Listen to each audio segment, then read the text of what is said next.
ನಾನು ಪರಿಸರ ಪ್ರೇಮಿ. ನನ್ನವಳು ಕೊಂಚ ಭಿನ್ನ, ಅವಳು ಪರಿಸರ ಪ್ರೇಮಿ. ನೀವೀಗ ನೋಡ್ತಾ ಇರೋ ವಿಡಿಯೋ ಹಂಪಿ ಹುಡುಗ ಅಂತಕ್ಕಂಥ ಯೂಟ್ಯೂಬ್ ಚಾನೆಲ್ನ ವಿಡಿಯೋ. ಹಂಪಿ ಹುಡುಗ ಈ ಚಾನೆಲ್ಗೆ ತಾವೆಲ್ಲ ಸಬ್ಸ್ಕ್ರೈಬ್ ಆಗೋದ್ರ ಮೂಲಕ ಬೆಲ್ ಬಟನ್ ಒತ್ತಿ ಎಸ್ ಹೇಳೋದ್ರ ಮೂಲಕ ಚಂದಾದಾರರಾದರೆ ಗಂಗಾವತಿ ಹಾಗೂ ಸುತ್ತಮುತ್ತಲ ಭಾಗದ ಎಲ್ಲ ಪರಿಸರಗಳಿರ್ಬೋದು, ದೇವಸ್ಥಾನಗಳಿರ್ಬೋದು, ಬೆಟ್ಟಗುಡ್ಡಗಳಿರ್ಬೋದು, ಐತಿಹಾಸಿಕ ಸ್ಥಳಗಳಿರ್ಬೋದು, ಧಾರ್ಮಿಕ ಸ್ಥಳಗಳಿರ್ಬೋದು, ಇವುಗಳೆಲ್ಲದರ ಮಾಹಿತಿಯನ್ನು ವಿಶೇಷ ಪಡಿತೀರಿ. ಹಂಪಿ ಹುಡುಗ ಈ ಚಾನೆಲ್ಗೆ ಸಬ್ಸ್ಕ್ರೈಬ್ ಆಗಿ ಅಂತ ನಿಮ್ಮೆಲ್ಲರಲ್ಲಿ ಕೇಳ್ಕೊಳ್ತಾ ಇದ್ದೀವಿ. ಜೈ ಹಿಂದ್, ಜೈ ಕರ್ನಾಟಕ. Thank you sir. ಬನ್ನಿ ಬೆಳೆಸೋಣ, ಬನ್ನಿ ಕೈಯಲ್ಲೊಂದು ಸಸಿಯ ತನ್ನಿ, ನೀರೆರೆದು ಪೋಷಿಸೋಣ, ಪರಿಸರವ ರಕ್ಷಿಸೋಣ ಅಂತ ಹೇಳ್ತಾ ಚಿದಾನಂದ ಕೀರ್ತಿ, ಗಂಗಾವತಿ. ರಾತ್ರಿ 8 ಗಂಟೆ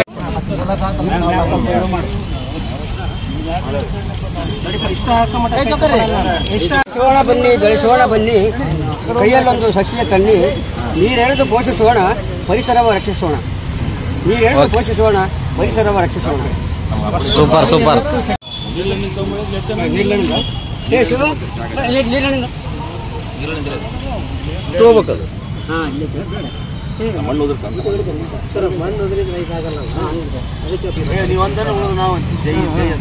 ವೃಕ್ಷೋ ರಕ್ಷತಿ ರಕ್ಷಿತಃ, ವೃಕ್ಷೋ ರಕ್ಷತಿ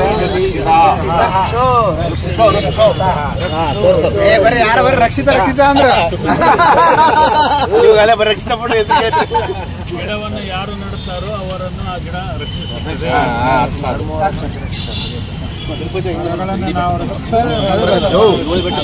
ಏನು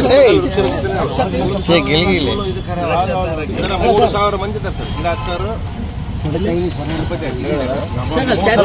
ಬರಲ್ಲ.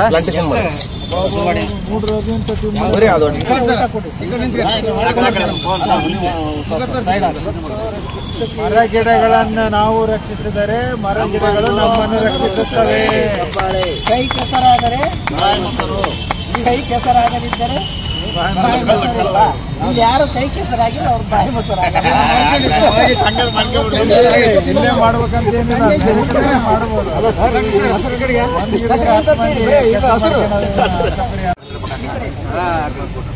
ಅಪ್ಪು ಬಾರ ಬರೀ ಫೋಟೋ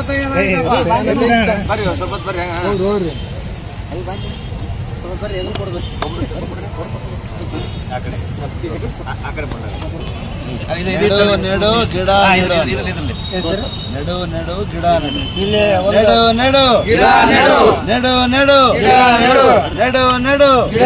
ನಮಸ್ಕಾರ. ಬಿಸಿಲ ನಾಡೆಂದೇ ಹೆಸರುವಾಸಿಯಾಗಿರ್ತಕ್ಕಂಥ ಕೊಪ್ಪಳ, ರಾಯಚೂರು ಜಿಲ್ಲೆಗಳ ಒಂದು ಪ್ರಮುಖ ನಗರವಾಗಿರ್ತಕ್ಕಂಥ ಗಂಗಾವತಿಯಲ್ಲಿ ಈ ವರ್ಷದ ಬಿಸಿಲು ಎಲ್ಲರಿಗೂ ತುಂಬ ಕಷ್ಟವನ್ನು ಕೊಟ್ಟಿದೆ. ಮತ್ತು ಈ ಪ್ರಮಾಣದಲ್ಲಿ ಬಿಸಿಲು ಧಗೆಯನ್ನು ಯಾವತ್ತೂ ಈ ಭಾಗದ ಜನ ಅನುಭವಿಸಿರಲಿಲ್ಲ.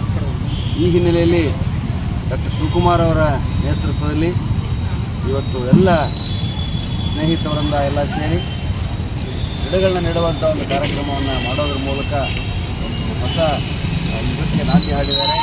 ವೃಕ್ಷೋ ರಕ್ಷತಿ ರಕ್ಷಿತಃ ಅಂತ. ಗಿಡಗಳನ್ನ ನಾವು ರಕ್ಷಣೆ ಮಾಡಿದ್ರೆ ಗಿಡಗಳು ನಮ್ಮನ್ನು ರಕ್ಷಣೆ ಮಾಡ್ತಾರೆ. ಒಂದು ಮರ, ಒಬ್ಬ ತಾಯಿ ಇದ್ದರೆ ಅದ್ರ ಕೆಳಗಡೆ 100 ಜನ ಸುಖವಾಗಿ ಬರುತ್ತಾರೆ. ಮರಗಳನ್ನು ತಾಯಿಗೆ ಹೋಲಿಸ್ತಾರೆ. ಹೀಗಾಗಿ ಗಿಡಗಳನ್ನು ರಕ್ಷಣೆ ಮಾಡೋದು, ಗಿಡಗಳು ನೆಡೋದು ಹೇಗಂದರೆ ಒಬ್ಬ ತಾಯಿಯನ್ನು ಸೃಷ್ಟಿ ಮಾಡೋದಿದೆ. ಅದ್ರ ಕೆಳಗಡೆ ಪಶು ಪಕ್ಷಿ, ಹೆಣ್ಣು ಗಂಡು, ಮನುಕುಲ, ಪಕ್ಷಿಕುಲ, ಸಂಕುಲ ಎಲ್ಲವೂ ಜೀವನ ಮಾಡ್ತವೆ. ಅಂತ ಗಿಡಗಳು ನೆಡುವಂಥ ಒಂದು ಯೋಜನೆಯನ್ನು ಹಾಕಿಕೊಂಡು ಈ ಎಲ್ಲ ಸ್ನೇಹಿತರು ಇವತ್ತು ನಗರದ ಪ್ರಸಿದ್ಧವಾಗಿರ್ತಕ್ಕಂಥ ಉದ್ಯಾನವನದಲ್ಲಿ ಪಾರ್ಕ್ ಅಂತ ಕರಿತೀವಿ, ಅಲ್ಲಿ ಅನೇಕ ಗಿಡಗಳನ್ನ ಹೆಚ್ಚಿನ ಸ್ಥಳಗಳಲ್ಲಿ ನೆಡೋದ್ರ ಮೂಲಕ ಇವತ್ತೊಂದು ಕೆಲಸವನ್ನು ನಾವೆಲ್ಲರೂ ಕೈಗೆತ್ತಿದ್ದೀವಿ.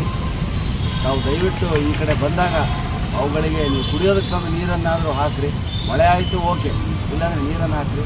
ಗಿಡಗಳನ್ನ ರಕ್ಷಣೆ ಮಾಡಬೇಡ್ರಿ. ಅವುಗಳನ್ನ ಹೂವು ಬಿಟ್ಟಂಥ ಗಿಡಗಳನ್ನ ಬಗ್ಗಿಸಿ ಅದರ ಹೂವುಗಳನ್ನ ಹರ್ಕೊಳ್ಳೋಂಥ ಕೆಲಸ ಇಂಥವೆಲ್ಲ ಮಾಡಬಾರ್ದು. ಯಾಕಂದರೆ ವೃಕ್ಷಗಳನ್ನು ಬರೀ ನೋಡಿ ಆನಂದಿಸಬೇಕು. ಅವು ಕೊಟ್ಟಷ್ಟು ಆಮ್ಲಜನಕವನ್ನು ನಮಗೆ ಯಾರೂ ಕೊಡೋದಿಲ್ಲ. ಹೀಗಾಗಿ ಇಂಥ ಒಂದು ಆಂದೋಲನಕ್ಕೆ ನಮ್ಮನ್ನೆಲ್ಲ ಪ್ರೇರೇಪಿಸ್ತಕ್ಕಂಥ ಈ ತಂಡ ಏನಿದೆ, ಶಿವಕುಮಾರ್ ದಂತ ವೈದ್ಯರ ಸ್ನೇಹಿತರ ತಂಡ, ನಿಜಕ್ಕೂ ನಾವು ಇಂಥ ಒಬ್ಬ ಲೀಡರ್ನ ಮುಂದಾಳನ್ನು ಪಡೆದಿದ್ದು ಸಂತೋಷ ಆಗಿದೆ. ಇವರು ಎಲ್ಲರನ್ನೂ ಈ ಕಾರ್ಯದಲ್ಲಿ ತೊಡಗಿಸಿ ಗಂಗಾವತಿ ನಗರಕ್ಕೆ ಅತ್ಯಂತ ಹೆಚ್ಚಿನ ಉಪಯೋಗವನ್ನು ನೀಡ್ತಾ ಇದ್ದಾರೆ ಅಂತ ಹೇಳ್ತಾ ತಾವೆಲ್ಲ ವೃಕ್ಷಗಳನ್ನು ರಕ್ಷಣೆ ಮಾಡಿ ಅಂತ ವಿನಂತಿ. ತಾರೀಕು ಪ್ರತಿಯೊಬ್ಬರೂ ನಾವು ವನ ಮಹೋತ್ಸವವನ್ನು ಮಾಡ್ತೀವಿ. ಎಲ್ಲ ಸರ್ಕಾರಿ ಶಾಲೆಗಳಲ್ಲಿ, ಕಾಲೇಜುಗಳಲ್ಲಿ, ಸರ್ಕಾರಿ ಕಚೇರಿಗಳಲ್ಲಿ ಎಲ್ಲ ಕಡೆ ವನ ಮಹೋತ್ಸವವನ್ನು ಹಬ್ಬದ ಥರ ನಾವು ಆಚರಣೆ ಮಾಡ್ತೀವಿ. ಆ ವನ ಮಹೋತ್ಸವ ನಿರಂತರವಾಗಿ ನಡೀಲಿ ಅಂತ ನಾವೇನು ಮಾಡ್ತಾಯಿದ್ವಿ, ನಿರಂತರ ವನ ಮಹೋತ್ಸವ ಅಂತ ಈ ಮಳೆಗಾಲ ಮುಗಿಯೋವರೆಗೂ ನಾವು ಗಿಡಗಳನ್ನು ನಿರಂತರ ಹಚ್ತಾ ಇದ್ದೀವಿ. ನಮ್ಮ ತಂಡ ಎಲ್ಲ ಹಿರಿಯರಿದ್ದಾರೆ. ಸುದರ್ಶನ್ ವರ್ಮಾ ಅಂತ ಆನೆಗುಂದಿಯಲ್ಲಿದ್ದಾರೆ, ಮೊಹಮ್ಮದ್ ರಶೀದ್ ಅಂತ ಶ್ರೀರಾಮನಗರದಲ್ಲಿದ್ದಾರೆ, ನಮ್ಮ ಗುಡ್ಲಾನೂರವರು, ಆಮೇಲೆ ನಮ್ಮ ಡಾಕ್ಟರ್ ಮಲ್ಲಂಗೌಡರು ಹಿರಿಯೂರು ಭಾಗದಲ್ಲಿ ಭಾಳಷ್ಟು ಗಿಡಗಳನ್ನು ಈಗಾಗಲೇ ನೆಟ್ಟಿದ್ದಾರೆ. ಸೊ ನಮ್ಮ ಉದ್ದೇಶ ಗಂಗಾವತಿ ಅಷ್ಟೆಲ್ಲ ಸುತ್ತಮುತ್ತಲ ಎಲ್ಲ ಹಳ್ಳಿಗಳಲ್ಲಿ, ಗ್ರಾಮೀಣ ಪ್ರದೇಶಗಳಲ್ಲಿ ಪ್ರತಿ ರವಿವಾರ ಬೆಳಗ್ಗೆ 6ರಿಂದ 9 ಗಂಟೆವರೆಗೂ ನಮ್ಗೆ ಎಷ್ಟಾಗುತ್ತೆ ಅಷ್ಟು ಸಸ್ಯಗಳನ್ನು ನಿರಂತರವಾಗಿ ನಾವು ನೆಡಬೇಕಂತ ಯೋಜನೆಯನ್ನು ಹಾಕ್ಕೊಂಡಿದ್ದೀವಿ. ಸೊ ನಡುವೆ ನಮ್ಗೆ ಯಾವಾಗ ಅನುಕೂಲ ಆಗುತ್ತೆ, ನೋಡಿ ಈ ಥರ ಮಳೆ ಆದಾಗ ಅತಿ ಹೆಚ್ಚು ಸಸ್ಯಗಳನ್ನು ನಾವು ನೆಡಬೇಕು. ಆ ಥರ ನಾವು ಈಗಾಗಲೇ ಗಂಗಾವತಿ ವಿವಿಧ ಭಾಗಗಳಲ್ಲಿ ನಾವು ಸಸ್ಯಗಳನ್ನು ಶೇಖರಣೆ ಮಾಡಿ ಇಟ್ಕೊಂಡಿದ್ದೀವಿ. ಪಬ್ಲಿಕ್ ಕ್ಲಬ್, ಲಯನ್ಸ್ ಕ್ಲಬ್, ಬೇರೆ ಬೇರೆ ಭಾಗಗಳಲ್ಲಿ ಈಗ ಆಲ್ರೆಡಿ ನಾವು 2,500 ಸಸ್ಯಗಳನ್ನು ತರಿಸಿದ್ದೀವಿ. ಸೊ ಇನ್ನಿಷ್ಟು ಅವು ಖಾಲಿ ಆದಮೇಲೆ ಮತ್ತಿಷ್ಟು ಸಸ್ಯಗಳನ್ನು ತರಿಸಬೇಕು. ನಮ್ಮ ಉದ್ದೇಶ ಈ ವರ್ಷ 10,000ಕ್ಕಿಂತ ಹೆಚ್ಚು ಸಸ್ಯಗಳನ್ನು ಡಿಸ್ಟ್ರಿಬ್ಯೂಟ್ ಮಾಡೋದು. ಅದ್ರ ಜೊತೆ ಒಂದು 2-3 ಸಾವಿರ ಮಿನಿಮಮ್ ಗಿಡಗಳನ್ನು ನಾವು ನೆಡಬೇಕಂತ ನಾವು ಅಂದ್ಕೊಂಡಿದ್ದೀವಿ. ನಿಮ್ಮೆಲ್ಲರ ಸಹಕಾರ ಇದ್ದರೆ ಅದು ಸಾಧ್ಯವಾಗಿದೆ. ನಮ್ಮ ಹಿರಿಯರು, ನಮ್ಮ ಗಂಗಾವತಿ ಪ್ರಾಣೇಶ್ವರ್ ಅವರು ಬೇರೆ ಬಿಜಿ ಶೆಡ್ಯೂಲ್ ಇದ್ದವರು ಅದರ ಮಧ್ಯದಲ್ಲಿ ಇಲ್ಲಿ ಬಂದು ನಮ್ಮ ಜೊತೆ ಏನಂದರೆ ಪರಿಸರಕ್ಕೆ ಅವರ ಬದ್ಧತೆ ಯಾವಾಗಲೂ ನಿರಂತರ ಬದ್ಧತೆ ಇದೆ. ಮತ್ತು ಇವತ್ತು ಅವರು ತೋರಿಸ್ತಿದ್ದಾರೆ. ಅವರಿಗೆ ನಾವು ಧನ್ಯವಾದ ತಿಳಿಸ್ತೇವೆ. ನಮಸ್ಕಾರ ಎಲ್ಲರಿಗೂ. ಈಗೇನೆಂದರೆ ದೇಶದಲ್ಲೇ ಒಂದು ಹಸಿರು ಕ್ರಾಂತಿ ಅಂತಲೇ ಹೇಳ್ಬೋದು. ಎಲ್ಲರೂ ಕೂಡ ಗಿಡಗಳನ್ನು ನೆಡಲೇಬೇಕು ಅಂತಕ್ಕಂಥ ಒಂದು ಸಂಕಲ್ಪವನ್ನು ಮಾಡಿದ್ದಾರೆ. ಬಟ್ ನಾವೇನು ಮಾಡಬೇಕಾಗಿದೆ ಅಂದರೆ ನಾವು ಕರಿಬೇಕಾಗಿದೆ, ಸ್ವಾಗತ ಮಾಡಬೇಕು ಎಲ್ಲರನ್ನು. ನಾನು ವಿಶೇಷವಾಗಿ ಸ್ವಾಗತ ಮಾಡೋದು ಯಾರಿಗೆ ಅಂತಂದರೆ ಸಂಘಟನೆಗಳು ಏನಿದಾವೆ ರಾಜ್ಯದಲ್ಲಿ ಅಥವಾ ಊರಲ್ಲಿ, ತಾಲೂಕಿನಲ್ಲಿ, ಎಲ್ಲ ಊರಲ್ಲಿ ಸಂಘಟನೆಗಳಿರ್ತವೆ. ಆ ಸಂಘಟನೆಗಳ ಎಲ್ಲವೂ ಕೂಡ ಹಸಿರು ಕ್ರಾಂತಿಗೆ ಕೈ ಜೋಡಿಸಬೇಕು, ಗಿಡಗಳನ್ನು ನೆಡಬೇಕು, ಗಿಡಗಳನ್ನು ಪೋಷಣೆ ಮಾಡಬೇಕು. ಇದಕ್ಕಾಗಿ ಸಮಯವನ್ನು ಮೀಸಲಿರಿಸಬೇಕು ಅಂತ ನಾನು ವಿನಂತಿ ಮಾಡ್ತೀನಿ. ಹಾಗೂ ನಾನು ಕರೆಯನ್ನು ಕೊಡ್ತೀನಿ. ಹಸಿರು ನಾಡಿಗೆ ಸ್ವಾಗತ, ಸುಸ್ವಾಗತ.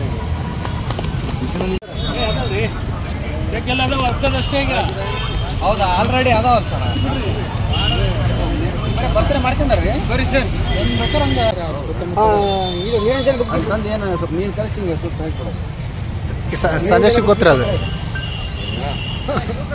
ಸರ್. ಏನು ಮಾಡಿ ತೊಗೊಂಡೋಗ್ತೀಯಾ ನೀರಲ್ಲಿ ಗಿಡ ಬೇಕಂದ್ರೆ ತೊಗೊಂಡೋಗಿ.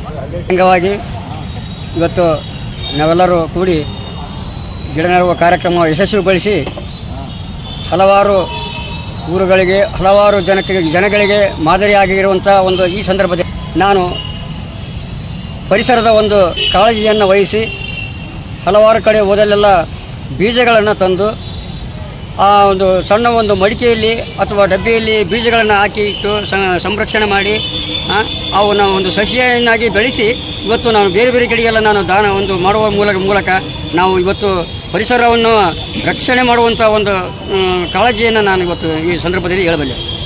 ಅದೊಂದಲ್ಲಿ ಪ್ರಾಣೇಶ್ವರ್ ಮುಂದೆ ನಾನು ನಿಮ್ಮೆಲ್ಲರ ಪ್ರೀತಿಯ ಚಿದಾನಂದ ಕೀರ್ತಿ, ಚುಟುಕು ಕವಿ ಗಂಗಾವತಿ.